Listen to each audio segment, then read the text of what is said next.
Hey, what's up guys? Luke here today with a video review for you of the very microphone that is recording the audio of this video right now, which is the RØDE video mic. Right now it's attached to the Canon 60D with a 50mm f1.8 lens on it. The microphone's turned on and we're going to do the review today of it. I've got the notes on the iPad 2 here, so let's get into it. The RØDE video mic is a shotgun style microphone with a hot shoe attachment on the bottom, so it'll fit on any hot shoe compatible camera, which all SLRs are and a good portion of camcorders are. Some of the camcorders have the mini hot shoe attachment. Unfortunately it won't fit on those, but I have seen adapters that you can grab for them. The input on it is a 3.5mm headphone jack, which is really great because a lot of the SLRs nowadays have that input because a lot of them shoot video now. The only one I can think of off the top of my head that doesn't have it is the Nikon D3100, and if you guys remember, I actually had that camera and I returned it and bought the 60D because I wanted the 3.5mm headphone jack. But the T3i, the T2i, the 60D, the 7D, the Nikon D7000, all of those cameras will have it, and I'm not sure if the new Nikon D5100 has it. But it's really handy to have, especially for a microphone like this, because it's super portable, super light, and you can just take it anywhere. Some of you guys may remember this from my initial unboxing, but this microphone actually also features an anti-shock mount, which is two dials with rubber clips mounted on them, so that when you move the camera or you up and down side, any movement that has the camera on it, when the microphone's attached, those rubber clips will actually absorb that movement so that you don't get obstructions in the audio, like the boom boom boom boom boom boom you hear with the microphones. It doesn't do it 100%, but it does it. It's not perfect, but it does reduce it somewhat of a, like if I bounce up and down right now, I'll actually move the camera, but I don't think you'll be able to hear any bumps on the microphone. That's how it works.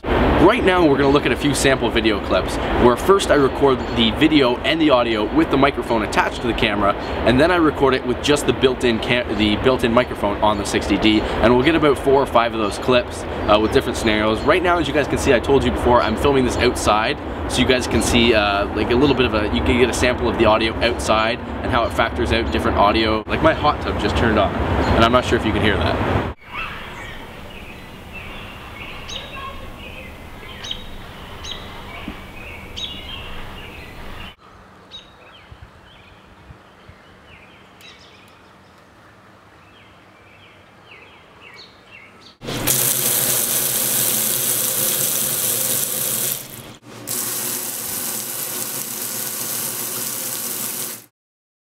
Now that you guys have seen those sample video clips, you can kind of get a feel for how this microphone works, what kind of audio it picks up, what it filters out, and stuff like that. Now I'm going to give you my pros and cons on this microphone that I've been using for the past couple months. I really apologize to RØDE for this late review, but I've just been really busy. But do you guys need this microphone? Is it an essential for anybody doing a little bit of cinematography with the SLR? And my thoughts on it right now. Now, as always in my review, I'm going to start with the cons, and with this microphone there's actually only one con. Unfortunately, it's a pretty big one, and that is that it takes a 9-volt battery. I know it's a little much to be asking it to be powered by the microphone input jack, but it's such a pain in the ass to have a battery. When the battery runs out, you can't tell. There's nothing on the camera. There's a little red light on the back, but I can't see that from right here. I could never know if the microphone could be off right now for all I know. And when the battery's low, all you hear is like whoosh, it's just static. So I don't know, it could be low right now, and that's a big con. The light for the battery should be on the front of the microphone so that it will alert me, hey, oh, I should probably change the 9-volt in that. Another great pro about this camera is that it has incredible range. It's a unidirectional microphone, as I've said before, so it will only pick up what's coming in front of it. It won't directly pick up what's behind it.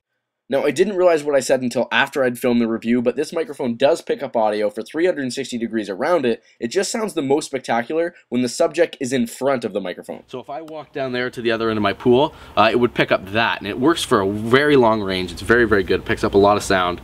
And the last pro I have is that it has the tripod mount. That is fantastic. A couple of my buddies and me, we do like little videos here and there, and it's so handy to mount that thing to the top of a tripod, like just one of the tripod sticks. It's not a boom pole because we don't have that big of a budget, but it's just a tripod. It's one of the tripod sticks, and you can just mount it to the top of that and then coil a stereo cable down and then just plug it into the camera. It's so handy to have. Instead of just having it attached to the top of the camera. And with the shock mounts on it, like even if you make like violent movements with the boom pole, it absorbs those, and it just sounds fantastic. So now here's the golden question. Is it worth the $199 that this microphone retails at to pick it up and throw it on your SLR or your camcorder? And my answer to that is, if you're doing tech reviews, it's probably not going to be your greatest investment. One, because every time you do a tech review, your camera's pointed at the product. And the product isn't saying anything, it's not speaking. And every time you do a product review like that, your camera's probably like a foot away from the product, and the internal microphone's going to be it's going to do fine. Just like when you're filming a video like this and you're doing a tech review, you're standing like 4 or 5 feet away from the camera. The internal microphone's going to pick it up fine. Now, having said that, if your internal microphone sucks crap, then yeah, you're probably going to want to get an external mic. Maybe the Rode video mic the shotgun mic isn't going to be the best bet for you. You can check out their website. They make a bunch of different microphones, like lapel mics. You're going to find a microphone for that suits you no matter what. Now, the situation changes when maybe you want to get into a little bit of cinematography. Maybe you're like me and you like making short films with your friends. If that's the case, this microphone provides a really great crisp audio source. Again, it's got all the cool features like the anti-shock mount. You can mount it at the bottom of a boom pole, which is really cool as well. And again, I said it's light, it's portable, and it's so convenient that it goes right on the top of the camera. So guys, this has been Luke from LukeDeMarco.com. Do you need this microphone? Really, it's up to you, and depending on what you're using your camera for, it's all a variable in this game of cameras and microphones. Coming at you from outside, I hope the audio was all right in this review, because you guys can kind of see what the audio is like now with this microphone. I showed you the sample clips, and I've been recording this entire video with the microphone, and as I said before, like 3 trains have passed, hot tubs turned on. Did you hear any of that? Because it is a unidirectional mic. Anyways guys, this has been Luke from LukeDeMarco.com. Remember to rate, comment, and subscribe, and I will see you in my next video. Peace.